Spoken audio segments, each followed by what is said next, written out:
എന്താണ് കിടിക്കണേ? എന്താണ് കിടിക്കണേന്ന്? എത്ര വളരെ തല്ലിക്കോ, എനിക്കൊരു കുന്തമില്ല. You know why? Because Darshana is mine.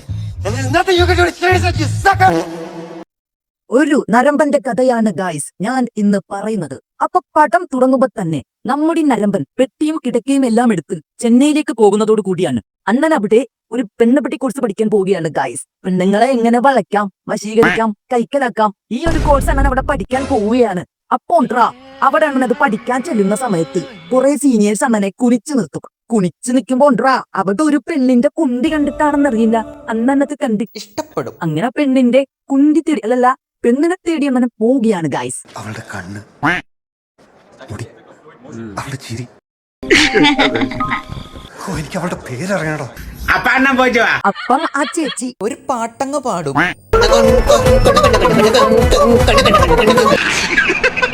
പാട്ട് കേട്ട് അണ്ണൻ ഇംപ്രസ് ആവും guys.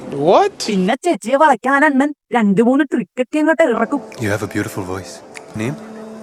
I'm Darshana. I'll see you again. ഇപ്പത്തെ ഈ ട്രിക്ക് അങ്ങോട്ട് ഒത്തില്ല. അന്നേരം അണ്ണൻ അടുത്ത ട്രിക്ക് ഇറക്കും ഗായ്സ്. ഇവർ രണ്ടുപേരും കൂടി കനകന സോങ് ഒന്നിച്ച് പാടും.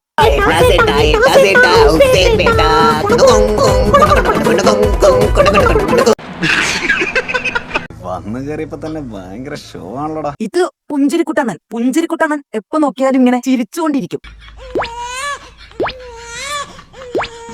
ഇത് കലിപ്പണ്ണൻ ഗായ്സ്. കലിപ്പണ്ണൻ പട്ടി കടിച്ച് കീറടക്കുള്ള എക്സ്പ്രഷൻ ഇങ്ങനെ ഇട്ടുകൊണ്ടേയിരിക്കും.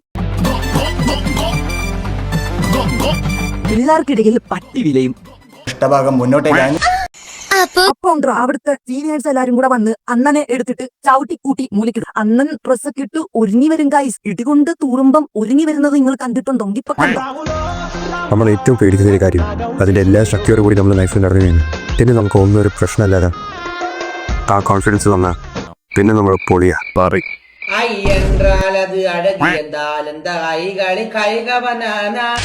ഇവന്റെ ഈ കാട്ടു ഷോ കണ്ടു കഴിഞ്ഞപ്പോ അടുത്ത കാട്ടവരാതം ഷോ, ചേച്ചിയുടെ കാട്ടവരാതം.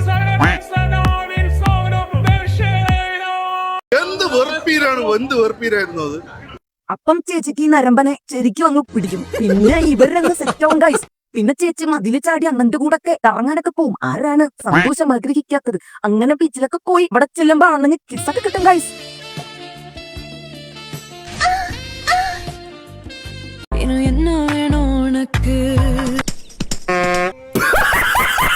കുറെ നാളുകൾക്ക് ശേഷം അണ്ണന്റെ കൂട്ടുകാരൻ പറയും നമുക്കൊരു പെണ്ണുപിടി പിടിച്ചാലോ എന്നും പറഞ്ഞ് അണ്ണനുമായിട്ട് പെണ്ണ് പിടിക്കാൻ പോകും ഗായ്സ്. അവിടെ ചെല്ലുമ്പം അണ്ണൻ ഒരു ചിക്കിനെ കണ്ടറ. അണ്ണന് നരമ്പിന്റെ അസുഖമുണ്ടല്ലോ. പിന്നെ ഏത് പെണ്ണിനെ കണ്ടാലും അണ്ണൻ കമന്റ് അടിക്കും. അങ്ങനെ ആ പെണ്ണിന്റെ ഒപ്പം പോയി പെണ്ണ് പിടിക്ക് റെഡിയായി നിൽക്കുമ്പോണ്ടാ ആ പഞ്ചായത്തിലെ നാട്ടുകാര് വന്ന് അടിച്ചോട്ടിക്കും. ഞാൻ ദർശനെ ചീറ്റ് ചെയ്തു. നല്ലവനായ നമ്മുടെ ഉണ്ണിയാണല്ലോ ഇവൻ. ഇവൻ വന്നിട്ട് ഞാൻ ഈ പരിപാടിക്ക് പോയ കാര്യം ദർശന ചേച്ചി എടുത്ത് വന്നിട്ട് പറയും. അതിപ്പോ എന്റെ മുന്നിൽ ഒരു ചരക്ക് വേണമെന്ന് എന്തൊരു മാന്യനാണ് ഇവൻ. അപ്പം ചേച്ചി എന്നേരം അണ്ണനെ ബ്രേക്കപ്പ് പിടിക്കും ഗൈസ്. പിന്നെ വെള്ളമട്ടി, പ്രാന്തുപിടി, ബാത്റൂമിൽ കയറി ടക്ക് അതിന്റെ ഇടയ്ക്ക് ഭുജപ്പടി. ഇവൻ എന്തിനാ അടിച്ചെന്ന് തമ്പുരാൻ അറിയാം. പിന്നെ അണ്ണന് പരിപാടിക്കൊന്നും ആളില്ലാത്തോണ്ട് അണ്ണന്റെ ആ നരംസുഖം മാറ്റണമല്ലോ. അപ്പൊ അണ്ണൻ പുതിയതിനെ റെഡിയാക്കും. അവിടെ ചെന്നിട്ട് അണ്ണൻ പുതിയ കമന്റ് അടിക്കുമ്പം ആ പെണ്ണും വീരും ഗായ്സ്. എന്റെ ഫ്രണ്ട് ഫ്ലാറ്റ് ഉണ്ട്, ഇപ്പൊ അവിടെ ആരും. ഇന്ന് രാത്രി നമുക്ക് അവിടെ സ്റ്റേ ചെയ്യാം. അപ്പം ദർശന ചേച്ചി ആരാ മോള്? ദർശന ചേച്ചി അടുത്തത് റെഡിയാക്കും ഗായ്സ്. അവനൊരു പോങ്ങനാണ്.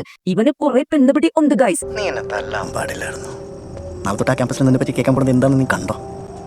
നീ എന്റെ കൂടെ കിടന്നു. ഇതറിഞ്ഞ നമ്മുടെ നരമ്പണ്ണനുണ്ടല്ലോ, അണ്ണൻ ദേഷ്യം വരും. അണ്ണൻ ചെന്നിട്ട് അവനെ എടുത്തിട്ട് ഇടിച്ച് പഞ്ഞിക്കിടും. ഇവന്റെ പ്രാന്തറ ഇവൾ ചീറ്റ് ചെയ്തതിന് അവനെ പോയി അടിക്കാൻ. ഇതാണ് ഗൈസ്, ഇതൊരു പടക്കപ്പടമാണ്. എന്നെ ഹേർട്ട് ചെയ്യുന്നവർ എന്ത് ചെയ്യണമെന്ന് എനിക്കറിയാം. ഒരുത്തന്റെ സഹായം എനിക്ക് വേണ്ട. അപ്പം കുറെ നാള് ഇങ്ങനെ വെള്ളമട്ടി, തുണ്ടുപിടി, പ്രാന്തുപിടിയൊക്കെ അടിച്ച് നടക്കുന്ന അണ്ണൻ എന്തല്ലോടാ ജ്ഞാനോദയം ഉണ്ടാകും. ഇനി നന്നാവാന്ന്. അങ്ങനെ അണ്ണൻ പെട്ടെന്ന് നന്നാവും ഗൈസ്. അപ്പം അവിടുത്തെ ഏറ്റവും വലിയ പഠിപ്പിസ്റ്റ് വീരന്റെ ക്ലാസ്സിൽ തന്നെ അണ്ണൻ ചെന്ന് കയറും. അങ്ങനെ അണ്ണൻ പഠിച്ച് 4ാം റാങ്ക് 2ാം റാങ്ക് ഒക്കെ നേടും ഗൈസ്. അപ്പൊ കൊണ്ടാ അണ്ണൻ അവിടെ പഠിക്കാൻ ചെന്നത് കൊണ്ടാണെന്ന് അറിയത്തില്ല, അണ്ണന്റെ തലവട്ടം കണ്ടതോ ആ പയ്യൻ പഠിപ്പിസ്റ്റ് വീരന് തന്റെ മരണം കാണും. സോ ഇനി എന്ത് ചെയ്യും? നമ്മുടെ അണ്ണൻ പഠിപ്പിച്ചു കൊടുക്കും ഗൈസ്. അപ്പം ദർശന ചേച്ചി അണ്ണന്റെ ക്ലാസ്സിലൊക്കെ വീണ്ടും വന്ന് കയറാൻ തുടങ്ങുമ്പം ചെറിയൊരു ചായ അങ്ങോട്ട് വീണ്ടും വീണ്ടും വരാൻ ഇങ്ങനെ നിൽക്കൊണ്ടിരാ. അണ്ണന് വീണ്ടും ജ്ഞാനോദയം ഉണ്ടാകും. ഇത് ശരിയാവില്ല. അങ്ങനെ നൈസായിട്ട് അവളെ എങ്ങ് ഒഴിവാക്കി വിടും. അപ്പൊ അണ്ണന്റെ രണ്ടാമത്തെ ചിക്കൻ ഉണ്ടോ ഇപ്പൊ പുതിയത്, അത് അവരുടെ തന്ത അങ്ങ് വലിയായി. അപ്പൊ ഉണ്ടോ അണ്ണൻ അവിടെ പോയി അവളെ സമാധാനിപ്പിക്കുമ്പോ ചേച്ചി തലയിലാകുമെന്ന് കരുതിയാണ് അവളെ അങ്ങ് നൈസായിട്ട് ഒഴിവാക്കും. എന്നിട്ട് കോളേജും വിട്ട് ഇങ്ങനെ വിട്ടിട്ട് ഇവൻ നാട്ടിൽ വന്നിട്ട് അവിടെ പോയി ഏതോ ഒരു കാട്ടിൽ പോയി കുളിക്കും. ഇവൻ ബസ്സിൽ പോകുന്ന സമയം അപ്രത്യക്ഷമായി ഒരുത്തനെ കണ്ടുമുട്ടും. അപ്രത്യക്ഷമായിട്ടാണ് അവിടെ വന്നിരിക്കും, കാണും, മിണ്ടും, എന്ത് ചെയ്യുന്നു ഫോട്ടോഗ്രാഫർ, ഞാനാണ് അപ്പൊ കീർക്കിയൊന്നും പറഞ്ഞ് അവന്റെ ഒപ്പം അങ്ങ് പോകും. എന്തൊരു അപ്രതീക്ഷിതം. അപ്പം ഗൈസ്, ആ പഞ്ചായത്തിൽ ഒരു കല്യാണം നടക്കുന്ന ഒരു പുതിയ കല്യാണം നടക്കുമ്പോ ആ കല്യാണത്തിൽ പഞ്ചായത്ത് പെൺപിള്ളാരെ വരുന്ന സമയത്തുണ്ടാ അവിടെ ഏതൊരു മലവാണ പഞ്ചായത്ത് പെണ്ണിനെ കാണുമ്പോഴേക്കും അണ്ണന് വീണ്ടും ആ പഴയ നരമ്പ് അങ്ങോട്ട് ഇളക്കി വരും. ഇത് കണ്ട് ക്രിക്കടിച്ച് ആ പെണ്ണിന്റെ 2 ഫോട്ടോ എടുത്ത് അങ്ങോട്ട് കൊടുക്കുമ്പോഴേക്കും അണ്ണനും വീടും ഗൈസ് ഇങ്ങനെ ഇംപ്രസ് ആക്കാൻ അണ്ണൻ നോക്കി അവസാനം വീഴ്ത്തും. എന്നിട്ട് ഈ വടലേ തെറ്റായപ്പം അവൻ സൂപ്പറാ, അവന് പൊളിയാ, നീ മുത്ത, എനിക്ക് ദൈവം തന്നതാ. അയ്യോ ഇവളറിയുന്നില്ലല്ലോ ഇവന്റെ ലീലാവിലാസങ്ങൾ. ചേച്ചി അവൻ മൊത്താണ്. നന്ദിയുണ്ട് തമ്പുരാനെ, ഈ കന്യ വേറെ ആർക്കും കൊടുക്കാതെ എനിക്ക് തന്നെ തന്നല്ലോ. എന്നിട്ട് 2 പെൺപിള്ളേരെയും മുഞ്ചിപ്പിച്ചിട്ട് ഇവൻ പുതിയതിനെ റിസെറ്റ് ആക്കി സുഖമായിട്ട് ജീവിക്കും. മൊത്തോടാ നീ. Thank you.